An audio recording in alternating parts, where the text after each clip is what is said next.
Welcome to the first episode of the Cybercrime and Business Podcast, the weekly podcast that's focused exclusively on how the world of cybercrime is impacting business.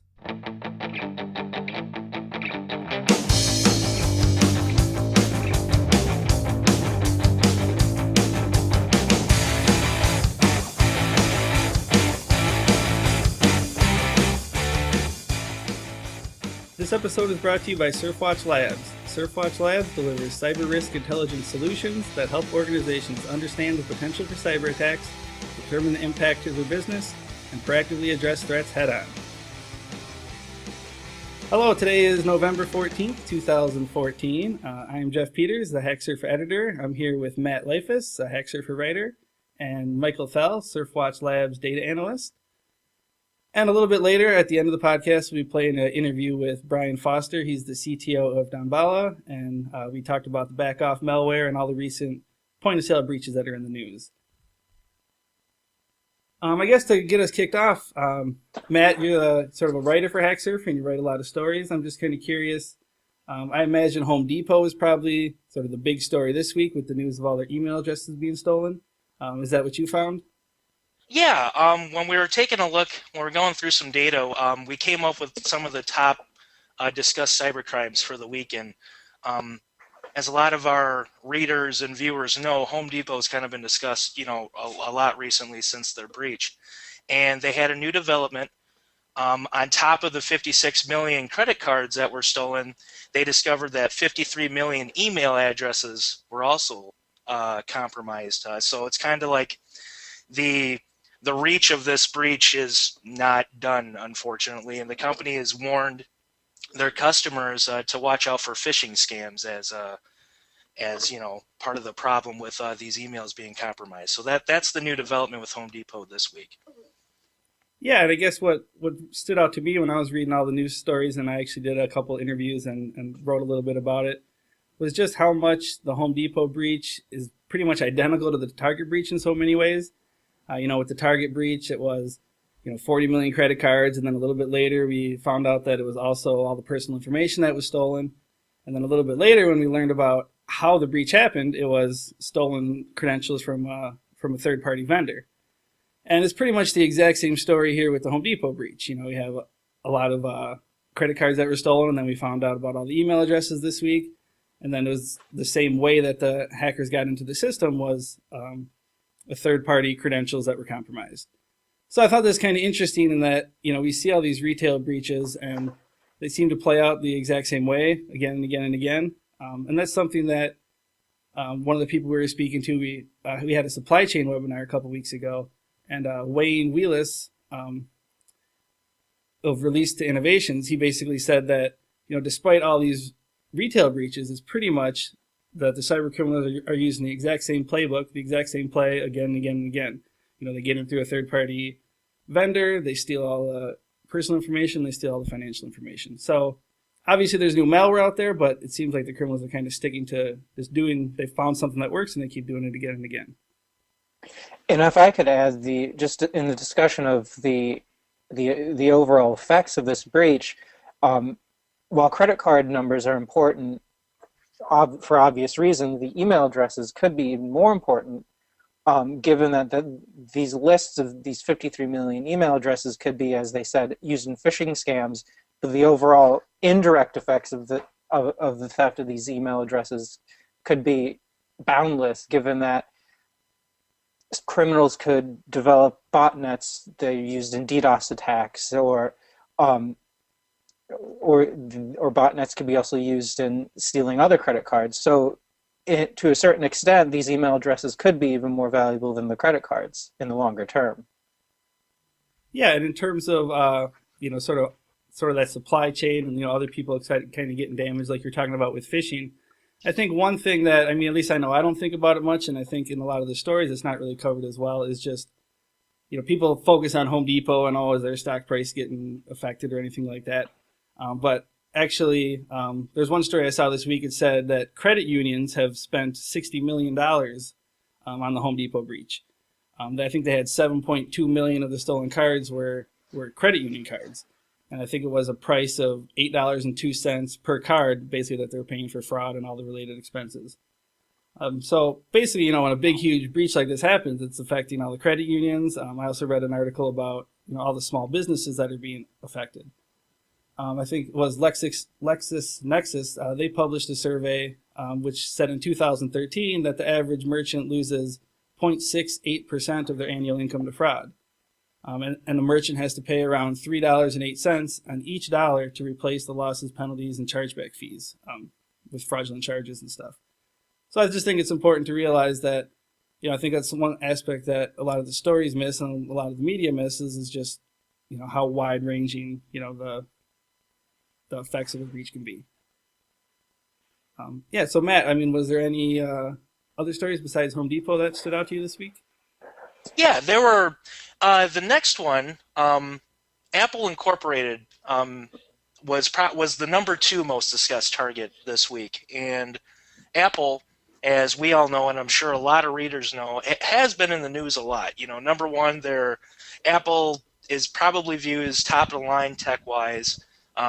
Always kind of played on, they were impenetrable. You didn't hear a lot of issues with them, but recently they have just been plagued with attacks. The most recent attack is something called a mask attack, and this showed up in news, and this is being dubbed as being very dangerous and could affect a lot of users. And what this attack is, for Apple iOS phones, because of the way that the permissions that they give, there's a vulnerability, and the vulnerability is that a hacker can go on an iOS phone, replace an application. Let's say a user was viewing their bank account through one of these iOS apps. A hacker could replace that application with a malicious app that looks completely identical to the the original app, and all the information that the user is uploading onto this application, well, the hacker's getting it. Very dangerous. Something that just came up in news, so that's probably what's driving the discussion for Apple this week. And this morning I was actually looking at some of the SurfWatch Labs data, and basically it went all the way back to January 1st of this year because I was just kind of interested in what was sort of the most discussed targets for the whole year, and we were kind of looking at all sorts of different sort of brand sort of damage kind of things I wanted to check out. And Home Depot is actually number 1 on the list for the year in terms of most discussed cybercrime targets. But what surprised me was Apple was actually at number 4. And so number 2 was Microsoft, number 3 was Android, and then number 4 was Apple. And that kind of surprised me just because, from my perspective, on hacksurfer.com and all the other sort of news sites I read, it seems like everyone always talks about how Android is sort of, so much worse than Apple or iOS in terms of malware and things like that. But Apple's actually really close to surpassing Android in terms of cybercrime discussion. And it's actually possible that, by the end of the year, if a couple more, attacks happen or people continue to discuss it, that we could possibly see the end of the year where Apple is more discussed in terms of cybercrime than Android. So I just thought that was kind of interesting about the whole story. To add what you're saying, Jeff, there's been, over the longest term, there's been an assumption that Apple products have more or less, as Matt alluded to earlier, been impenetrable, that no one really, Macs or Apple products don't get viruses. But as this example, this data points out, that's no longer the case.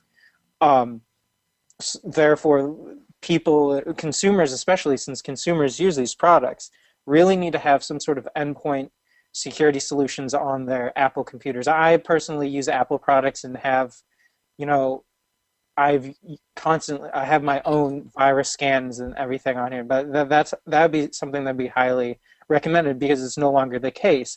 And in addition, Apple's market share when it comes to iOS devices and computers has steadily increased over the last couple of years, and this area has become such a bigger target for cyber criminals that folks need to start paying more attention to it.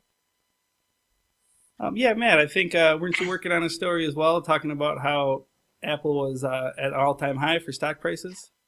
Yeah, this is an article I actually just wrote today. reported yesterday that Apple all-time market cap value, I think it was $659 billion. That might not be correct, but I think that's right. Stock price at an all-time high. And one thing I took a look at is kind of what we're discussing. You know, Apple is vastly popular, but they've had a lot of problems lately, and it just seems like consumers, either they're unaware of it, or if they are aware, you know, they don't care because, well, it's Apple and I got to get my hands on it. And, you know, we have this mask attack. Now we have, the week before was Wire Lurker.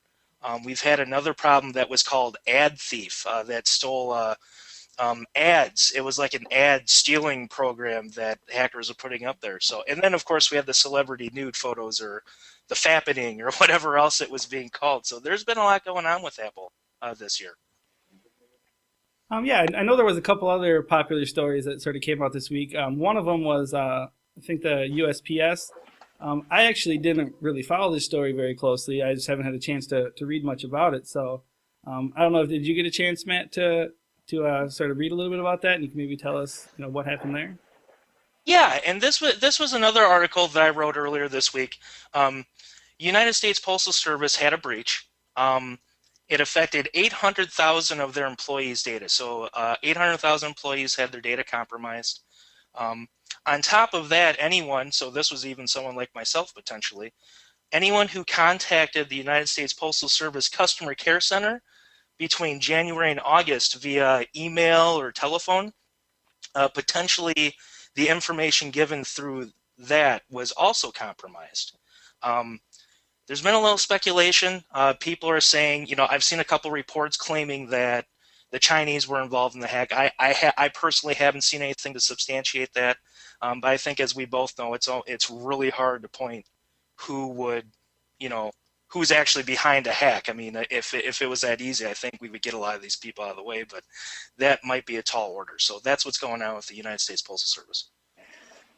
To stay in that same vein of the U.S. government and certain attacks aimed at it, the National Oceanographic and Atmospheric Administration, or agency, I should say, also suffered a breach that was just reported this week, in addition to the United States Postal Service. And again, Chinese hackers are allegedly access databases of the agency. What was more interesting about this, though, is that when NOAA discovered the attack, they didn't tell anyone, allegedly, about it, and rather they went down for what they called unscheduled maintenance at the end of September, which affected the data streams for weather modeling in the United States and around the world.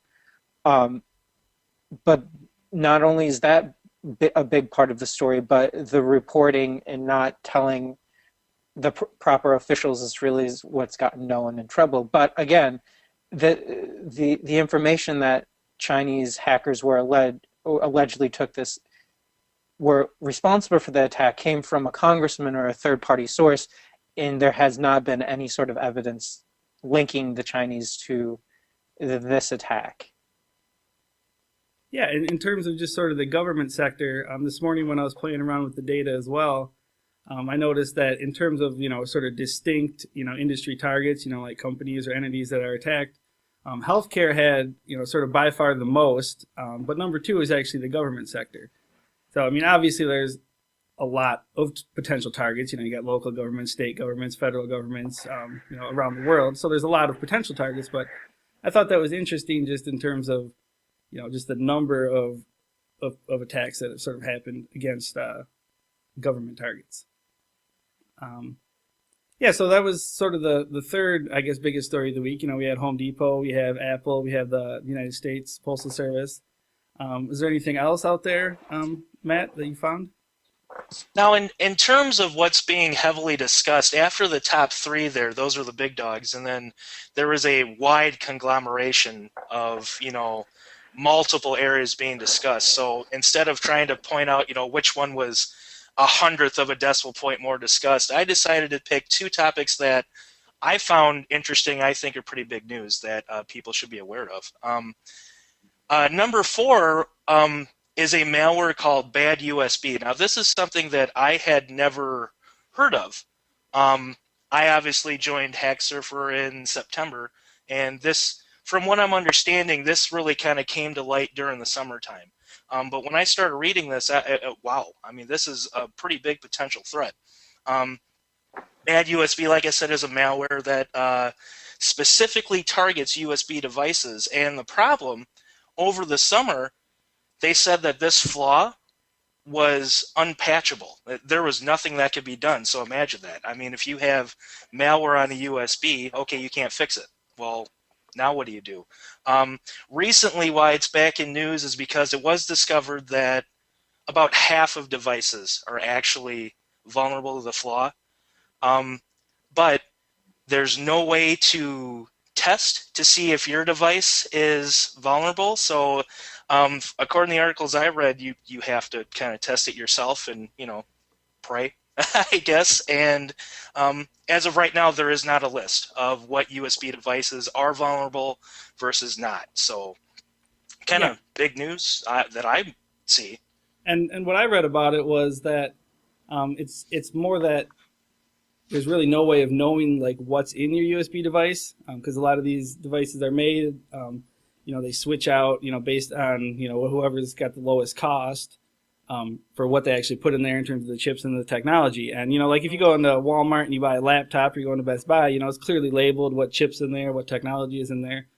But if you go to the USB rack, there's no labeling of what's in there. And, from what I read, within a particular USB device, there might be potentially a handful or maybe even like a dozen sort of different pieces that are in there that they kind of swap out as they make the USB devices. So even if you do know the brand, it goes beyond that. You need to know sort of what's inside there, and I think that's sort of part of the problem.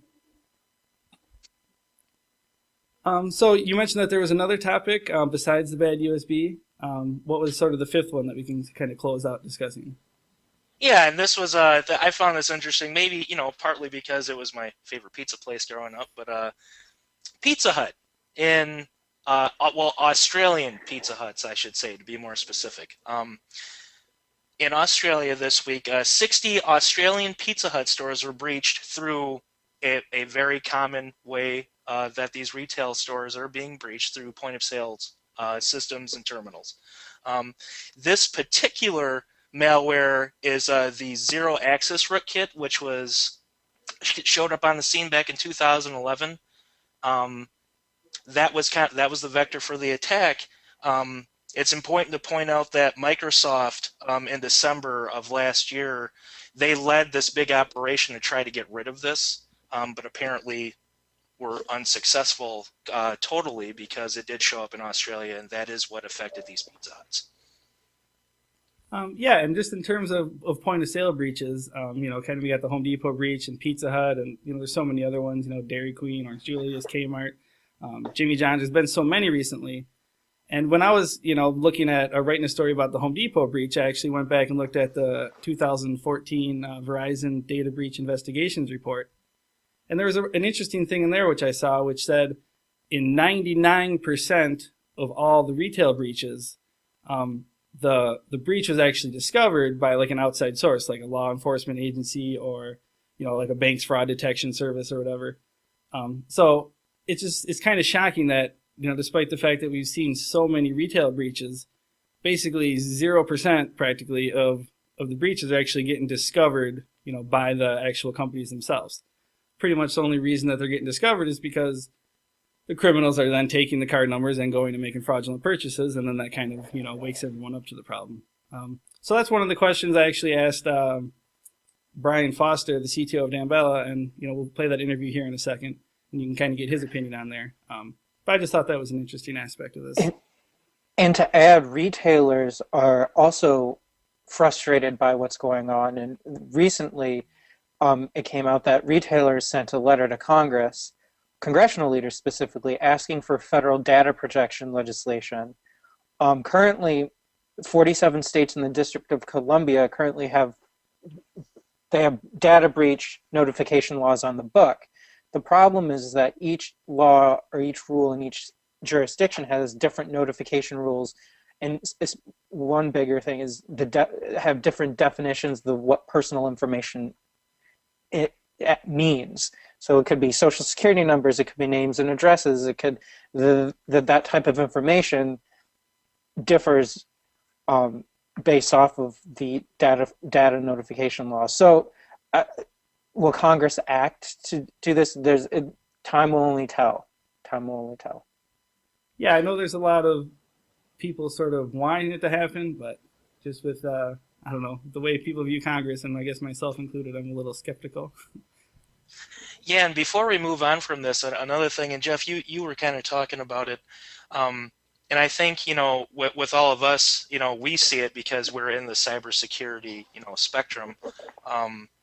But this attack, like you said, Jeff, they didn't even realize the attack happened until they started saying, oh, people are using these, fraudulent credit cards. Like, whoa, what's this coming from? But in this attack especially, it was in the system that the hackers are in there for an entire year before, it was discovered. And it's just, to me, that's just, I don't know if that's like typical for a lot of these attacks. I know with some of them, they were in there for an amount of time, but a year seems like a really long time. So I just thought that was really interesting too. Yeah, and like I said, that's something that's basically what the interview with Brian Foster is about. We're going to talk about sort of the Backoff malware and a lot of these point-of-sale breaches. But before we play that interview, we got our cyber tip of the week. This is from Hexer for user Robert Siciliano. He had written a piece about how he's traveling through airports, and he was talking about how he's basically accidentally become a visual hacker, and it was something I really hadn't thought about much. Most people think of hacking, they think of breaking into a computer or breaking into a network. And he was talking about as he's flown, thousands of miles every year, he's in the airports or he's on a plane. Basically, he sees a lot of screens. He sees people working, checking their email, things like that. So he was talking about how just to be wary of sort of the visual hacking aspect. And he wrote, the visual hacker prowls the public, seeking out computer screens, displaying sensitive data. And companies like 3M are now offering privacy filters, which blacks out content that can be viewed from side angles, and also alerts people to people snooping over their shoulders. And he said, I'm seeing more and more of these in flight, which frankly is nice and less distracting. So, for a lot of the business people out there, that's something I don't really think about much. People actually just looking at your phone or looking at your computer screen, and that's something to think about. I think a lot of times we can get so wrapped up in sort of the complex malware and things like that we can forget to do some of the basic things like that. And the solution is pretty cheap. It's only about $30 or $40, and you can get them at any store. And it's this black sheet. You just pop it onto your computer screen. Simple. So no more watching my neighbor's movie while I'm flying to a destination anymore. Well, I think I can handle that. I think I can live with that for the upgraded security, I suppose. Yeah, you guys are right. All right. Well, thanks everyone for joining us this week. We have now an interview with Brian Foster, the CTO of Damballa.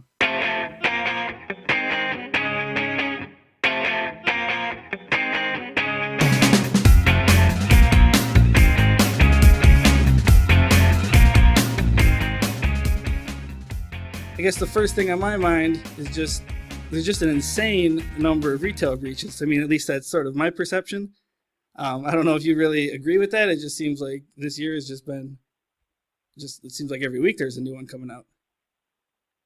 Yeah, absolutely, right? I mean, I think that, if you just have to pick up the news to see that some new retailer has been breached and, and their customers' credit card data has been compromised. So it's timely. So there was one stat in your guys' report that kind of stood out to me. Everyone's kind of been talking about this Backoff malware.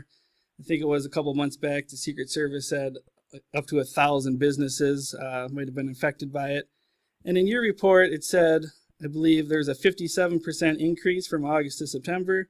And then in October, it's grown an additional 33%. So I'm just maybe wondering, for like the businesses out there, the people who are curious, if you could explain, what is this Backoff malware and then who is it targeting? Yeah, for sure. So, and just to give you an update, since we've produced the report, so back when we produced the report, from August to September, we've seen a 57% increase in the number of infections of Backoff in our customers' networks. And then from September to October, we saw a 33%. And then just from the beginning of October to now, we've seen a 67% increase. So we continue to see momentum there. in number of detections that we're finding around Backoff. But if I take a step back about Backoff, right? So Backoff is really just one of millions of malware mutations that are out there. And this particular one, though, is really focused on breaking into point-of-sale networks and stealing credit card data. And I know back in kind of the middle of the year, I think it was believed 600 retailers were hit by it. I think the more recent estimates are it's over 1,000 now.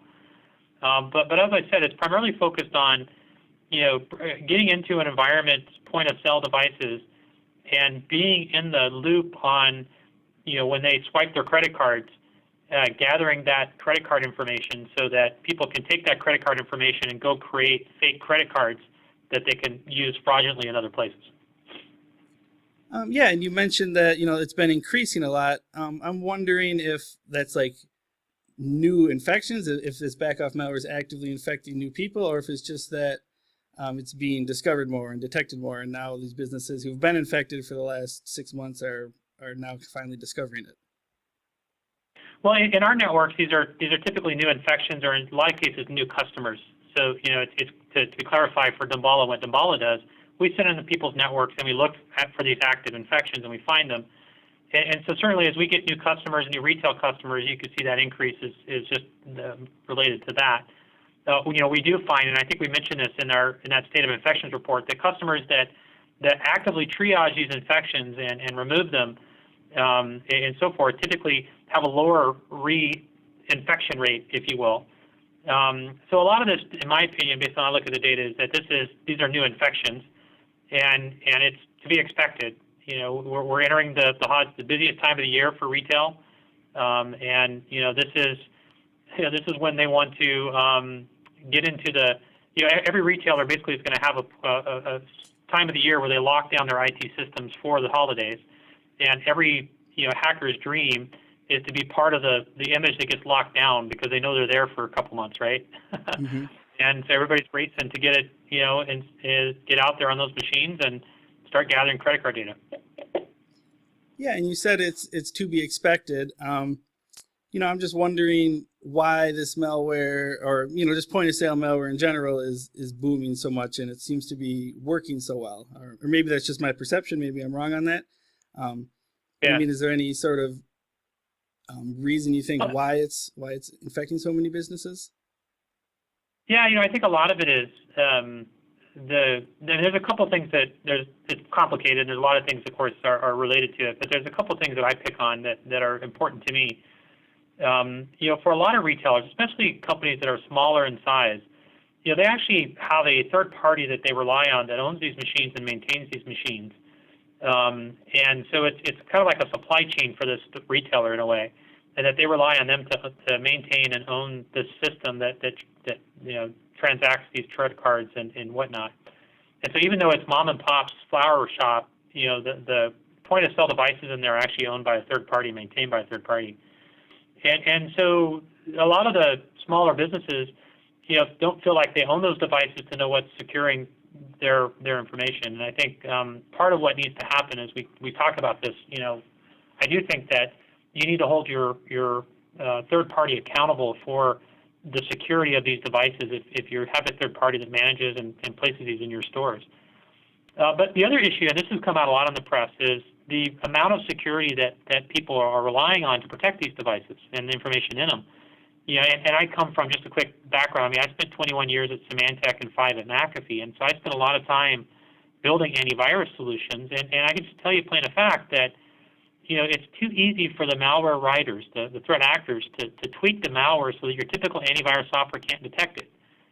And that is exacerbated in the point-of-sale environment where these devices are not updated all the time. So not only are they not updated all the time, they don't have the latest virus signatures or definitions. So it doesn't take much for a virus writer or threat actor to tweak this version of Backoff so it's undetectable by the major antivirus companies and get it out there, and then it's undetectable. And then once again, it gets into that lockdown image that's the point-of-sale devices for the holiday season, and they're skimming card numbers. Yeah. You kind of brought up small businesses there, and that's something that it's always sort of in the back of my mind, because at Hack Surfer we're always trying to talk about keeping cybersecurity simple, and I think small businesses are kind of underserved in a lot of these cybersecurity situations. But I just imagine if I'm if I'm a person who owns a small business and you see all these names like Home Depot, Target, Kmart, Dairy Queen, Pizza Hut, if you see all these names in the news, I can see how they feel, kind of helpless, like what can they do? So, I mean, you kind of spoke about holding these providers responsible. I mean, is there any sort of practical tips someone's listening could kind of take and apply? Yeah, absolutely. I think, understanding what the third parties are doing to secure the data and asking those questions and being a little bit thorough in inspecting, how they secure that data, and then also understanding, what happens if your information is breached and stolen. How do you deal with it and whatnot? So I think that's a big part of what small businesses do. And then, I do know, because I've talked to these companies, there are companies out there that differentiate by offering more secure point of sale networks and devices. And I think what we're discovering is that these devices aren't just commodity devices, and that security is a way to differentiate for these point of sale devices. And if somebody in the supply chain can make a more secure point of sale device that's better locked down, then it may be worth a few dollars more, if you will, to ensure that. So. Yeah, one thing I wanted to get your opinion on is, I was kind of covering the Home Depot breach and looking into some studies, and I looked back at the 2014 Verizon Data Breach Investigation Report, and in there's an interesting point. I'll quote here real quick. It says, in 99% of cases, someone told the victim that they had suffered a breach. This is no different than in years past, and we continue to see notification by law enforcement and fraud detection as the most common discovery methods. They're talking about retail breaches. So basically, in 99% of retail breaches, the business isn't actually discovering the breach. It's basically the criminals are selling the cards, and then that's how they kind of catch on to it. So from that point of view, it seems like everyone's kind of doing a pretty horrible job, because basically pretty much 0% of breaches are actually getting detected by the businesses. I was wondering if you have any thoughts on that. Yeah, I do, absolutely. I mean, part of the problem, and once again, I can rely on just my own past experience, is, I spent 20 years building the walls higher inside of IT and security to try to make it so that the attacks don't get in the first place. And I think as we look around and survey the IT landscape today, you see a lot of organizations that have put kind of all their eggs in the prevention basket. Let's prevent these attacks from happening in the first place. And once again, in my career, I've built a lot of prevention tools whose job it is to prevent the attacks. And a lot of them are still very effective, but none of these preventative tools are 100%. Things are getting through. But what hasn't happened is, a reasonable level of investment on detecting the things that get through and responding to those. And I think that we're waking up to this now. And so you are seeing organizations start to recognize, and you're also seeing analyst firms start to recognize that there needs to be a more balanced approach to investing in the detect and respond part of IT security, not just the preventative side. And so the reason why 90% or such a high percentage of these attacks are found from the outside is because people have been trying to prevent things and assuming their prevention's working and not actually spending time to detect the things that get through. And of course, that's a little bit of a commercial for Damballa, because that's what we do. But it also gives me the chance to talk to all the customers who are now recognizing that they do need to detect and find the things that get through. Mm-hmm. Yeah, and you spoke about, how the holiday season's coming up, and I guess last year, I really wasn't thinking too much about retail breaches until, sort of Target hit around Christmas time last year. So I'm wondering, since 2014 has been kind of so ramped up all year long, if you maybe expect or kind of anticipate, a lot more activity still this holiday season, and for it to get, even worse, or if you kind of think we've seen the worst of it?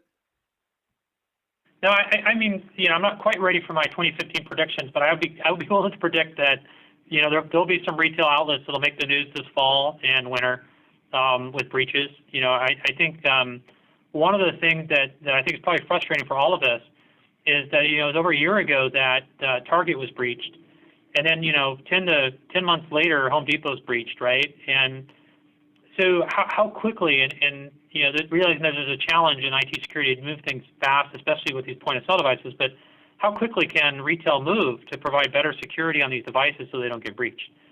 But I do feel that we're still in the middle of this wave, and certainly looking at the number of Backoff infections that we see in the data we see, it would lead me to believe that, yeah, there'll be a couple more big breaches that we'll hear about. Although, I wonder if maybe we're getting a little bit immune and numb to them, but I think they will happen this fall. Yeah, then the final question then, just sort of looking forward, I wonder if there's any sort of things that you kind of see that maybe stand out, particularly in the sort of point of sale or kind of space. A lot of articles are talking about how, there needs to be a change and just kind of with all the news and stuff that's happening. So I'm wondering if you think maybe there will be a change, with businesses or kind of just related to business, how they could sort of learn and kind of grow from this. Yeah, absolutely. I think there's a couple changes. I've already talked about one, which is the shift in the budget and the mindset from prevention only to prevent, detect, and respond, and that kind of balance. But, I think another shift that's taking place is I also think that organizations are going to start putting more money into security. There's been some analysis done that looked at what's been the impact to Target since their breach, and it's a large number. A gentleman, Gray Powell at Wells Fargo, did this analysis, and I think he came up with something like a $700 million impact to Target, and their internal IT security budget $70 million. So it was, what we're seeing and taking place is going to lead organizations to, I think, look at their security spend and realize that they probably need different metrics for their organization in terms of what the right amount of security spend is. And we've seen, J.P. Morgan Chase came out, their CEO, say, hey, we spend $250 million on security, and we're going to be doubling that over the next 5 years. And I think that's the phenomenon we're going to see across the different verticals, because the only way they're going to be able to compete and hold the confidence of their customers is to make sure that their transactions are secure. And so that's the other change I think coming, is we are going to start seeing, an uptick in the amount of money and budget that organizations set aside for security. And that's not just security products, that's security people, processes, and products. All right. Well, thanks for taking the time, Brian. We appreciate it. No problem. I enjoyed it anytime, Jeff. That's it for the first episode of the Cybercrime and Business Podcast. Be sure to check out hacksurfer.com and surfwatchlabs.com for more info.